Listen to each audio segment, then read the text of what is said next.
Isang buhayang 18 talambakan po ang inaalagaan ng isang pamilya sa Boracay. Ayos na nag-aalaga ng buhaya, 2012 nang hulihin ng buhayang yan ng kasosyo niyang foreigner ang nasabing buhaya sa Negros para sa kanilang mini zoo.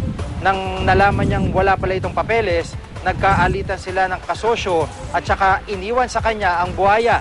Sa isang sulat, nagbabala ang Protected Areas and Wildlife Bureau o PAWB na ng DNR sa zoo owner tungkol sa reklamong posible niyang karapin dahil sa pag-aalaga ng buhaya. 2 hanggang 4 na taong pagkakakulong ang parusa rito at piyansang mula 30,000 piso hanggang 300,000 piso. Handa naman daw ang may-ari ng mini zoo na i-turn over ang buhaya. Ang problema, wala raw nakalagay na sa sulat kung saang tanggapan ng DNR nila ito dadalhin.